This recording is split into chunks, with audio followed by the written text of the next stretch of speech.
like so far in this history of this podcast, the only freestyle artist, of course, was Betty D, who's been on the Okay. show.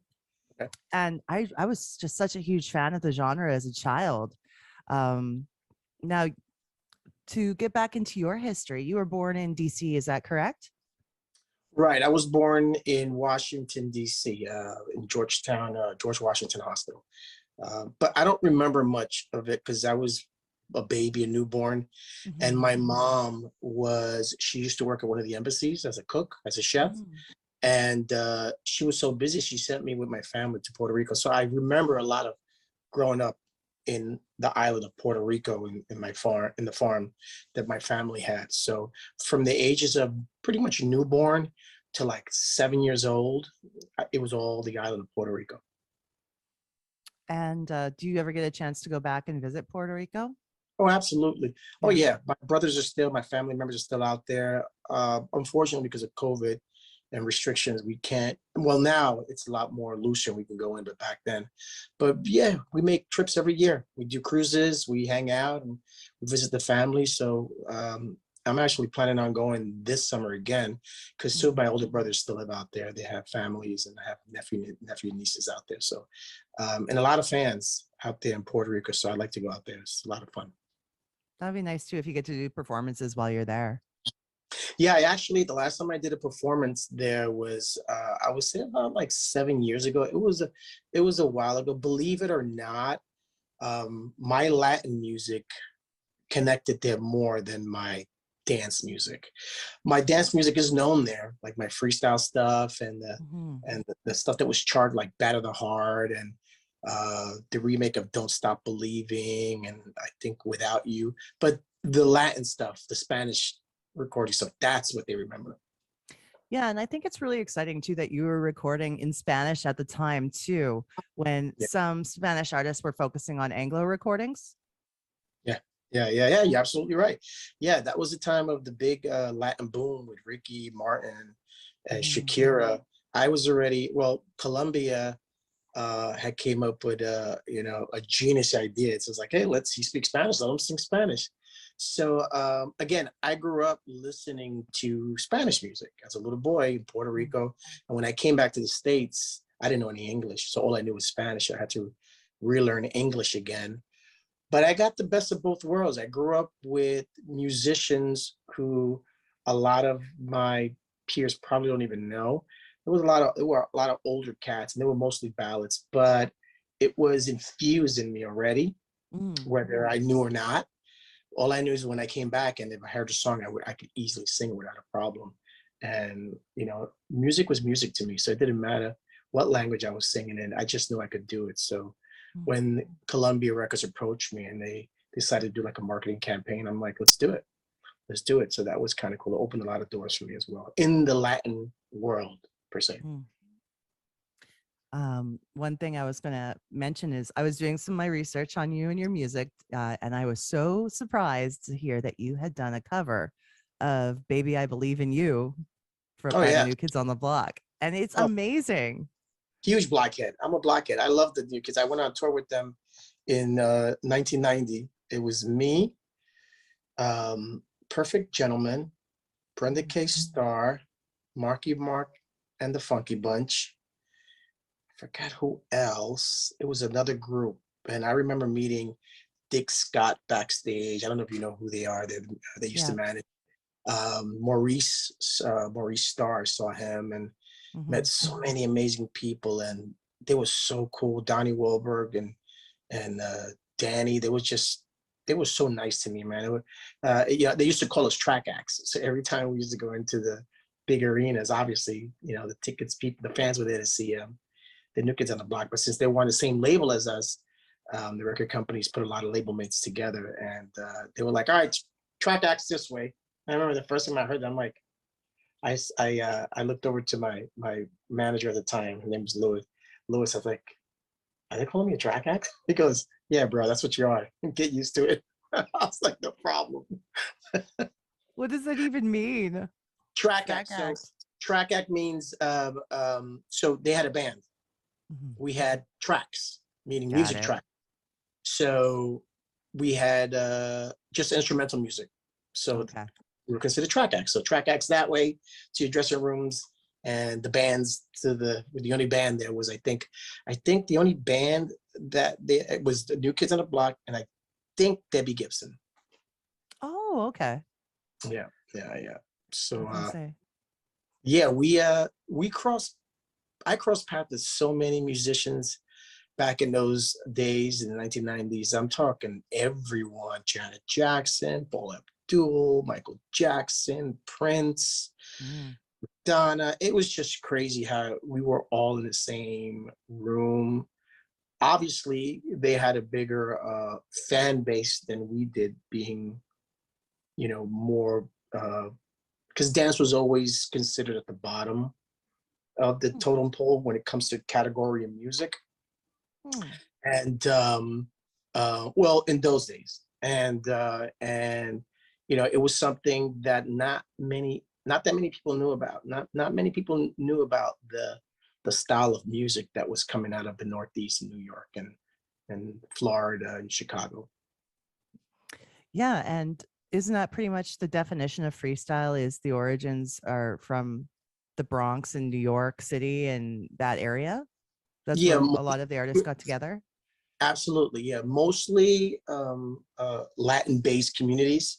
Hmm. Um, that's where rap pretty much started. Hmm. So we were it all surrounded around the the music of hip hop, because it was mostly African Americans and Latinos at those parties at the time. They called them block parties because in a city like New York, there's a lot of streets and it's light to light. So we would call them blocks. How many blocks do you live? Like 3 blocks away from here. So if you do 170th Street, 171st, 172nd, that's considered 2 blocks. And 2 blocks. Also 172nd, yeah. So we call them block parties. And uh, every 10 blocks, there was a public school. And in a public school, you had this big space that was caged in, because that's where most of the kids in elementary school went for recess. And they would run around and play hopscotch and jump rope. Well, at nighttime, the DJs, the break dancers and the rappers, they would steal electricity power from the light post, because we needed power for the turntables and the music. So that's where the block parties were, and they were at night, so there was barely any light. But no one cared. They just wanted to hear the music. And that's where a lot of the music before radio was played, like Grandmaster Flash and the Furious Five, Kumo D, and all that stuff, Planet Rock, Sugar Hill Gang. And a lot of the Latino break dancers were mostly Hispanics. Um, we were the dancing visual. Most of the rappers and singers were African Americans, some Latinos, but mostly dominated by African Americans. And they were the front image for the music, until until the Latinos started mixing, and decided to graduate from the dance floor to the stage, because we had something to say. We had a word in what we wanted to do, and the only way to do it was to get on stage and define it ourselves. So we went ahead and wrote some songs and created some of the uh, drum patterns that were close to hip hop, a little Hmm. faster. And we were young, so we all wrote about the universal language, love. We all batted the heart, look into my eyes. What is that? Live love without you. Yes. I love, baby, I believe in you. And it's just all, Yeah. it was all the same thing. And that's how it gravitated to this young cult of dance music. And it just spread to the United States like wildfire. Now, every every state called it something different. New York City called it Latin hip hop slash freestyle. New York, Florida, down south, they called it like booty music or dance music. Um, Chicago called it heartthrob music. The West Coast called it high energy. So everyone had their own title for it, but it was the same thing. Yeah, I guess it's really the drum patterns that are very distinct too, right? Like part of the part of what makes it freestyle. And one thing I really appreciate about freestyle music is too, like the artists of freestyle seem like such a family like community. even now? Like you guys have Yeah. stuck together and still do tours together. And how close are you now with other freestyle artists? And have you had a chance to get together and plan out tours and whatnot since COVID? Yeah, we're pretty close with one another. But unfortunately, ever since Facebook came, just like everything else, Facebook can sometimes be used for negative stuff. And then you had Mm. it started mostly with legal issues, because what wound up happening is certain musicians wound up staying in the business when the music was taken off radio, and it was their livelihood. And some of the members of certain groups, they detached themselves from the group and decided to choose another path. They wanted Oh. to have a job with security, which is totally understandable.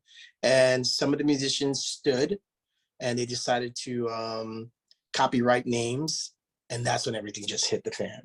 That's when uh, social media became really big, and people started realizing, oh, that's where Lisa Lisa's going to be. Oh, that's where Vanilla Ice is performing. Oh, that's where the Cover Girls and George LaMond and TK is performing. But then they noticed they look a little different. So it started getting crazy once they started having legal issues with one another. They would just bad things were being thrown out on social media. So we are close to one another, but unfortunately, there's a lot of them that, because of litigation, Mhm. they're not the best of friends right now. But I have tons of good friends in the business, and when we get together, we kick it. We kick it for a while backstage, and it's still a little weird. We try not to invade our space because of COVID, Mhm. unfortunately, but we try to come together as much as possible, because that thing has touched so many of as people, and I'm sure in your life and my life. And so it's the same with us. And it used to be a free for all. I mean, I would walk into Stevie B's room. I'm like, hey, what's up, dude? What's up? What we doing? And we start sitting there, we start drinking and talking, and what we're going to plan out next. And now it's got to, we take it with a grain of salt. We got to be very careful with one another. But yes, we are very close to one another. We talk to each other whenever we need something from one another, and it's just a matter of just calling. Yeah. And so now, like it is difficult to manage all the performances and such, but I wanted to know what your current projects are that we can get people excited about now that, things are slowly kind of returning back to a live atmosphere. That's for sure, for sure. Yeah. Yeah, we just released a song, a remake by Paula Cole, called "I Believe in Love," Mm. with Fly Groove. So it's Fly Groove featuring George LaMond. It's doing really, really, really well in the freestyle community. I think we're up to like 40,000 views within 3 weeks. I think it hit 40,000 a couple of minutes ago. And Exciting. yeah, it's so much fun. So Joy Gardner, who is the one of the members behind Fly Group production team, was away from the music business for about 23 years, and he was working for CNN, and he felt like there was a void that was missing, and the political air was not to his liking, and he decided to step away from that, and he went back to what he loved, which was music. Now, the last stuff he produced was anything that had to do with TKA, so it was about 20 something years ago. So he slowly came back into this, and me and Joey Gardner are really good friends. So he called me one day with this idea, and he was like, I think it's time for us to release a song. In today's world, there's a lot of hatred going on right now. The streets are dark. People are confused. We need something. We need some love in the air. We need to excite people about this music again. So he came across this idea when he heard the Paula Cole original, and then he thought of, what if I mesh this together? And he says, the only way I would do this record, George, is with you. You would have to be the voice. I didn't think it was going to work. I'm like, I don't think it's going to work, Joy. I don't like the way it sounds. I don't know, man. I questioned it throughout the whole recording process. Finally, when I recorded the song, um, in these days, and it was COVID, at the time it was pretty bad. So we had to record it separately. So Mm. I was in my own recording studio here in Florida, because I now live in Florida. And he was back in New York. And um, and we wound up recording it. And I sent them the stems of all the vocals. And I figured it's not gonna work. I mean, I did what I did. He calls me back within the hour and he tells me, dude, I love it. Whatever you did, you capture the moment in the song. So I'm thinking, oh shit, we're gonna do this. So I'm like, you really like it? He goes, Dad, I love it. You gotta leave it. I was like, well, I can make it better. No. Don't do nothing. This is perfect. Let me work with it. So it was done in early 2020. And because of COVID, he just wanted to wait. And we waited for a whole year. We sat with that song for about a year. No one ever heard it. We did a video. No one knew about it. We didn't leak it out. And once we released it in October, I want to say October, the song was released. And then November 8th, the video was released. It has just been a whirlwind of constant comments and inboxes and calls and emails and interviews, that it was so flattering.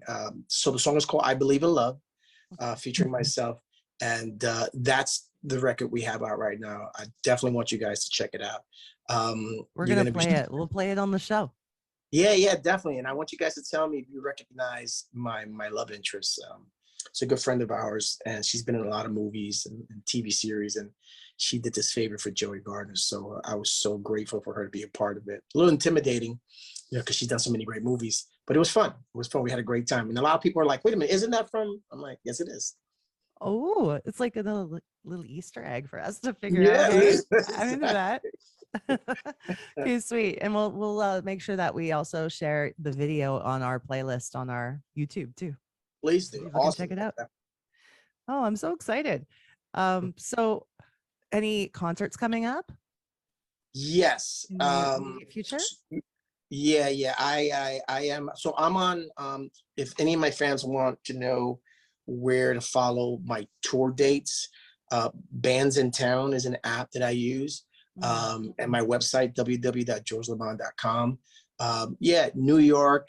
I just came from Miami. I'm going to Chicago, going to California. All my dates are on there. I don't know them by heart, but they're on there. No one expects you to know them by heart. Yeah, Long Island, and then back to New York. So I'm mostly in the Northeast, but for 2022, we're going to focus all on the West Coast. I actually got a couple of calls from Canada.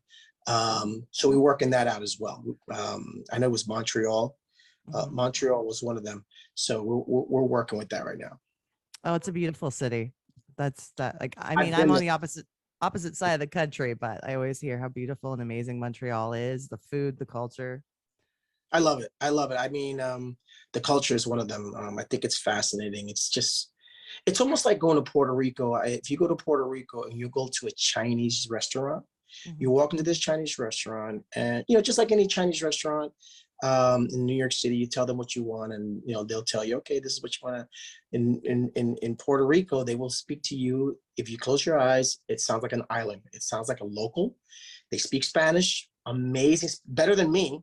Yeah. And yeah. So when you go to Canada, I think French is a beautiful language, and I think the culture is so sexy, and the fashion and the food, and I'm embarrassed to say it, but I love poutine. And even before anyone knew about poutine, I'm like, yeah, guys, you don't know what Canada is until you have some poutine.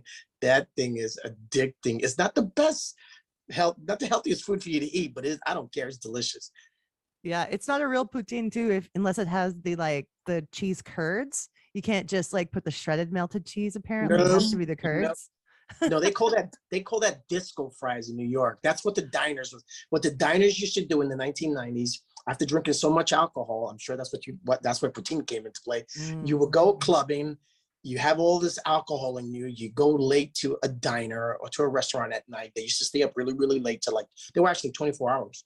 You would go in and you would order disco fries. These are thick, cut, fried French fries with beef gravy and cheese, not curds, cheese. Yeah. Just regular cheese, which would make it gooey. But the curds, a squeaky little pop, That's what I used to look for. And man, it was a big thing. I tried to bring it home with me. It didn't taste the same. Doesn't quite work. I know. I've Doesn't tried work. that. People on the plane was like, what the hell is that smell? So embarrassed. That's okay. You'll get to have some soon, hopefully. Yes, I will. Hopefully. Yes, I actually went to culinary school, so I can make it myself. So, Mm. but I've been on a health kick lately, so I gotta chill. Just sparingly have that poutine once in a Absolutely. blue moon. Well, Absolutely. what was your favorite album that you released in the 90s? My favorite album was my first album, Battle of the Heart. Yeah. Only because I was so naive. I was so green. I didn't know what I was doing, but I guess that was the magic. I was 19 years old, and I'm talking about love and life, and I didn't know what the hell I was.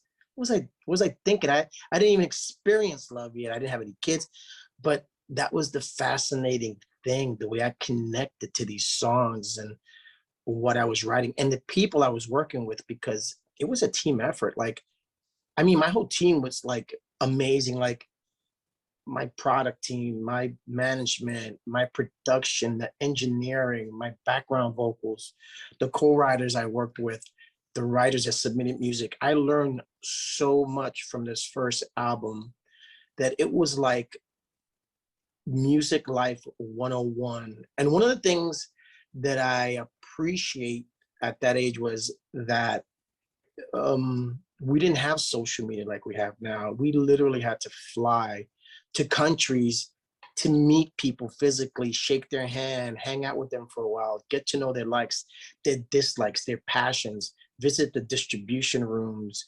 the record stores, the record companies, the manufacturing companies, the clubs, the DJs, the record pools, just anybody who was involved in music. And I got to meet an enormous amount of people and made some great relationships that some of these people are CEOs to record companies right now. It's funny. My it was called an LPM. That's a local promotion manager. Back in the days when you went to visit another state, somebody was in charge of taking this particular artist who was marketed in this particular demographic, and they take you to meet the DJs, the shows, the interviews, the magazines, and all the media that they had attached with that particular. And my LPM was Charlie Walk. Charlie Walk is the president of Republic. He owns Republic Records, Ariana Grande, and Charlie Walk used to LPM the New Kids on the Block because he was from Boston. So Charlie was a crazy mother effer. He was a trip, and he taught me so much just to learn some of that. I got a little bit of being with him before he blossomed to this empire he has today. Super nice guy, and that's just naming one out of the many that I met. No kidding, hey? But to answer your I question, never knew about LPMs. yeah, but to answer your question, Battle of the Heart. I'm sorry, I don't want to tangent, but Battle of the Heart was one of my favorite records. Yeah, local promotion manager back in the 1989, 90, to like the mid 90, 95. Every artist was handed an LPM, whatever, Texas, Tennessee, Louisiana, Texas, Canada. That you just had someone who took you, and their job was to pretty much make all the stops before you go home. They had to be pretty knowledgeable about each market then. They had to have a lot of connections, and they had many liaisons working that were not that were doing freelancing for other record companies. But yeah, they took me everywhere. It was like having a concierge. That's pretty much what it was. Favorite concierge. You know, we're gonna go to, what's that big station? They played my record out in Canada, 100 FM.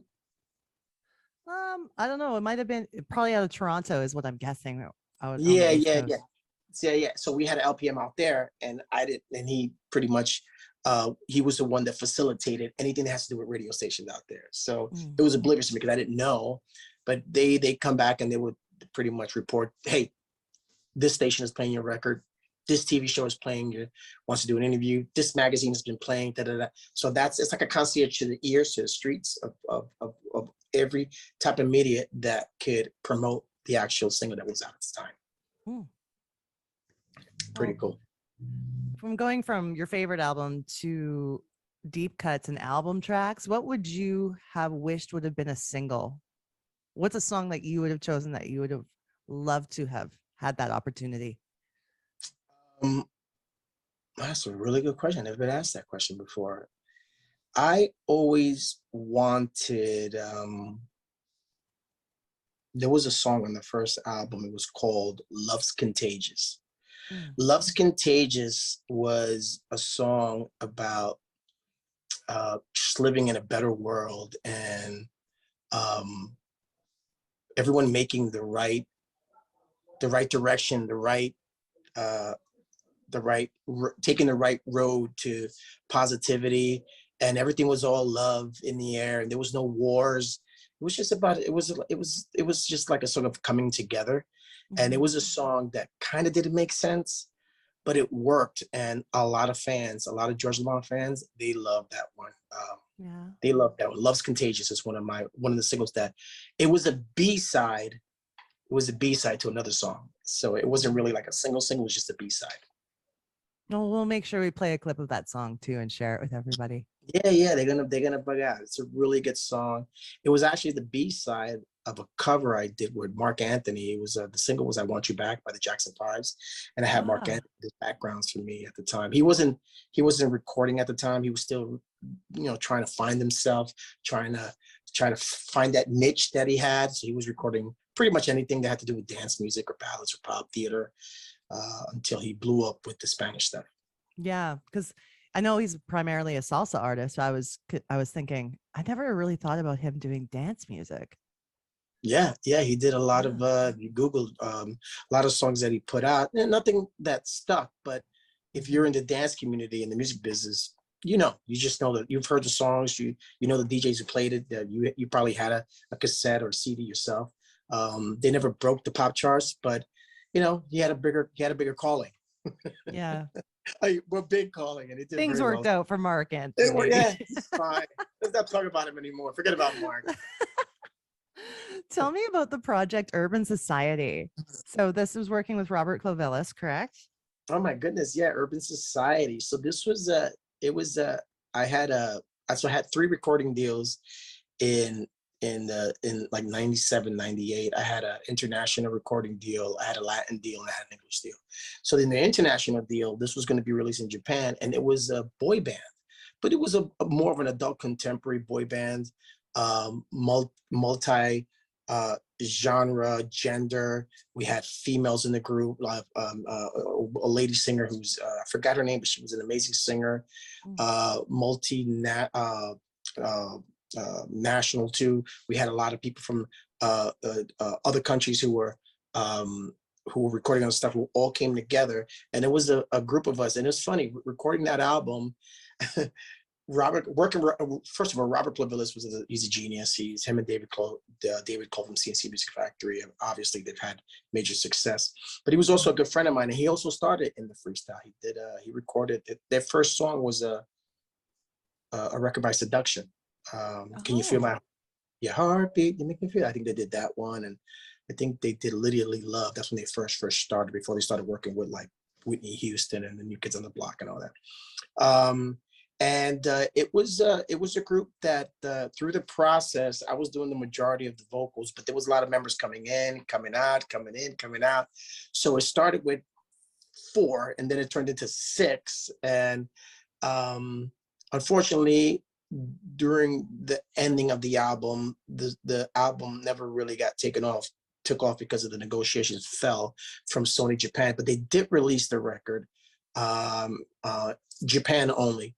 And I actually have 1 copy of Urban Society, and it's a pretty cool album. I think I have a couple of songs that I co-wrote on that album. I wonder if we can find it out there on YouTube, because you can find everything. You could, yeah. Believe me, you'll find it. It's out there. There's a couple of tracks out there. There's a lot of people that don't know about this app called Discog. Have you ever heard of it? No. Discog. Yeah, DISCOG. and you can find any wax or 45 or 33s you want. Just type it in. You'll find that someone has it, and you'll get it shipped to you in brand new condition. Very inexpensive, because I'm a huge collector of wax. So I play a lot of old jazz records and old.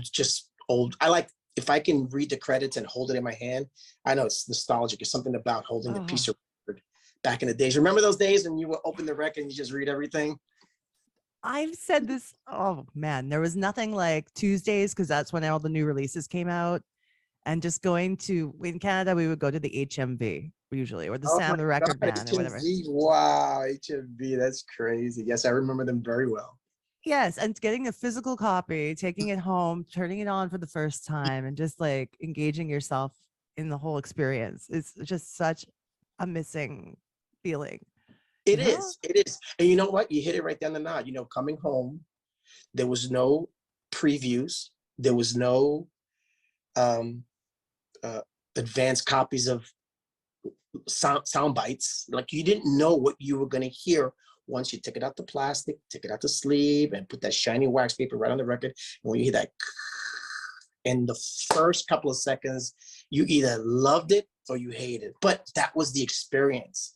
That was the experience. You're like, and if you loved it, you would just play the whole thing and just sit back, have a cup of coffee, glass of wine, smoke whatever you want to smoke, and just play music and just sit back and let the music take control. It was an amazing experience that I can say I don't miss, because I still get that I get that feeling every time I buy it myself. I order some music online somewhere, and I receive them, and I just can't wait to play. We actually have wax of the new single of I Believe in Love. We have actual 12-inch records. Oh, and people can pick those up too online. Oh yeah, www.flygroove.com. It's that simple. Go there, and they have I think they have CDs, and they have 12-inch. Do I have one around here? No, it's in a box right now. I just moved to a bigger place, so everything's in boxes. Still got it. I'm back. But yeah, no, that's so cool, because like, what do you think your vinyl collection is like? How many vinyls do you think you own?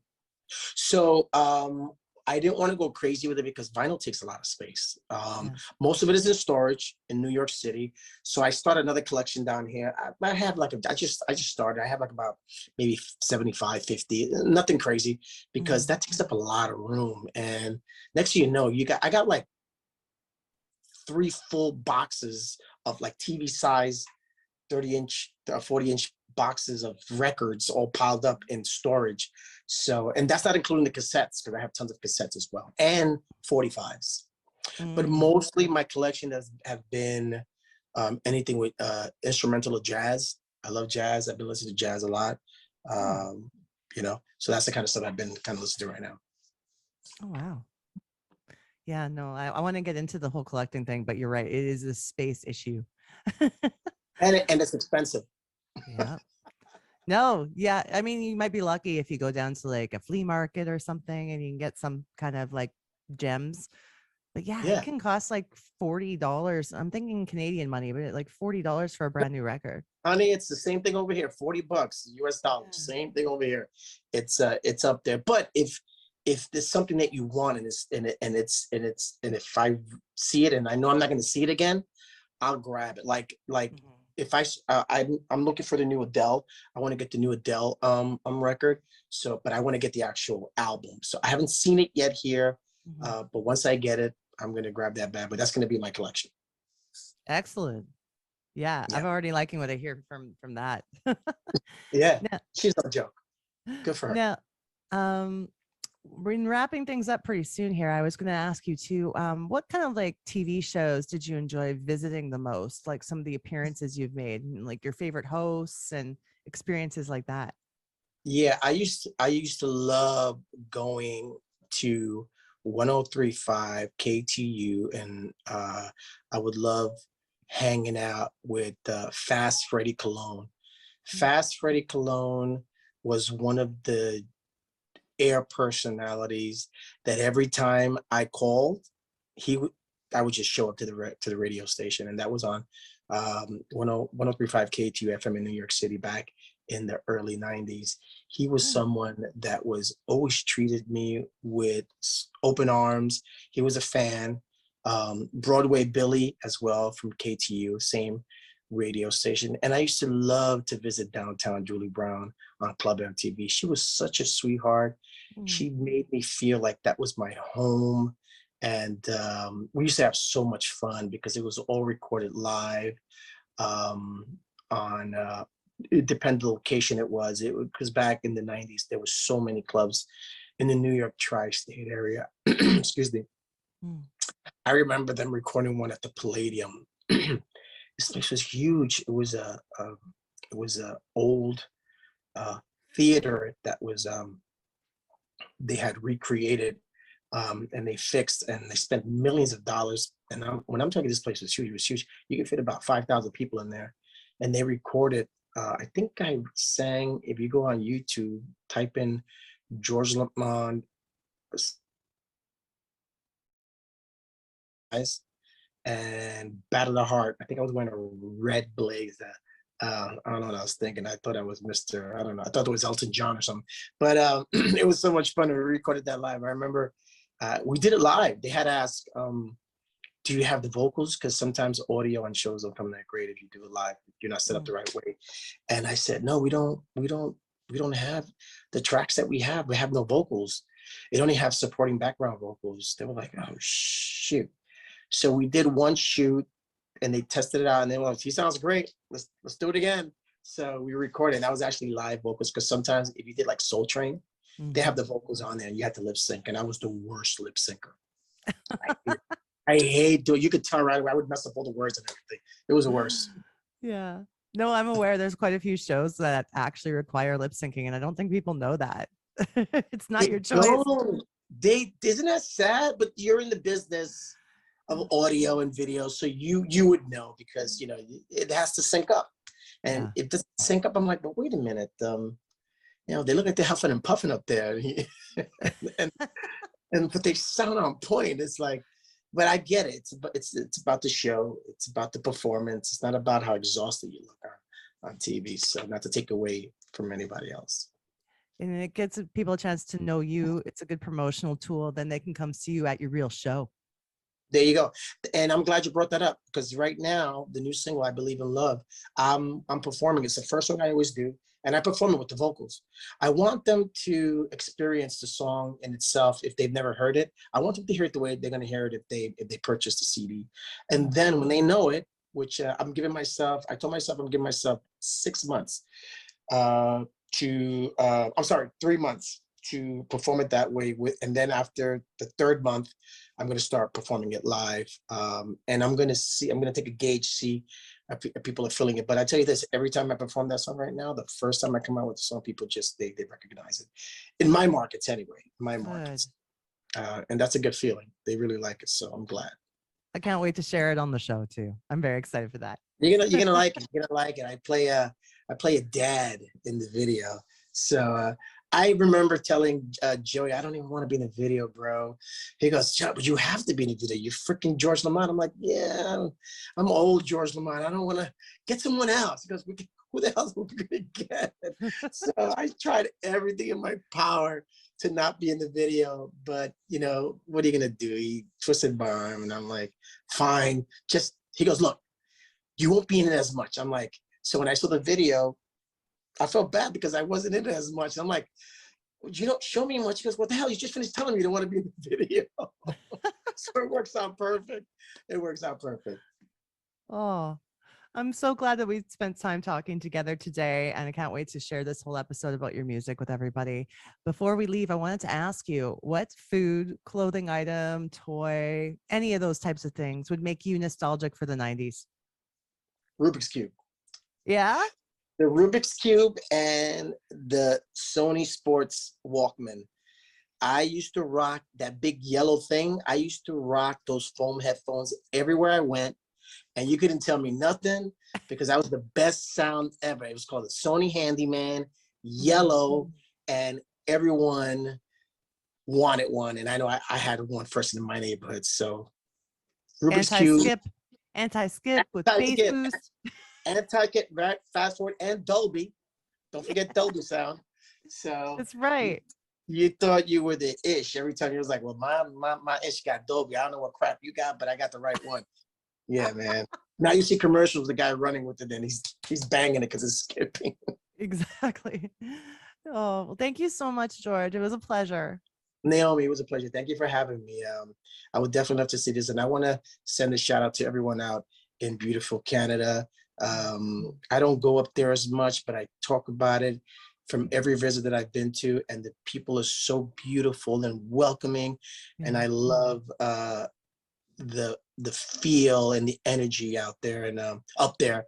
And I always say that once this whole COVID thing goes, I definitely want to go up there to visit and just just do the things I used to do, which was eat, shop, dance, eat some more, shop, and just have a great time. Beautiful. All right. We can't wait to see you. If you come out to the west side here, I'll come west side of Canada. I'll be able to make it to see you. Oh man, yeah, definitely. I need to go over there. Yeah, that's untouched territory for me. So I gotta go over there. You gotta love the West. You gotta love the West. You can't just love the East. So I'll be seeing you soon, Naomi. Okay. I love that. All right. Thank you. And I hope you have a wonderful rest of your day. I was going to tell Thank you. you this will be out in the next, I think December 2nd. Perfect. So that week I'll tag you in the social media and everything and we'll go from there. Awesome. I want to wish you a happy Thanksgiving and have yourself a great time and eat as much food as you can because I know I will. Thank you so much. All Yes, right, you love. take care. Bye. Bye-bye.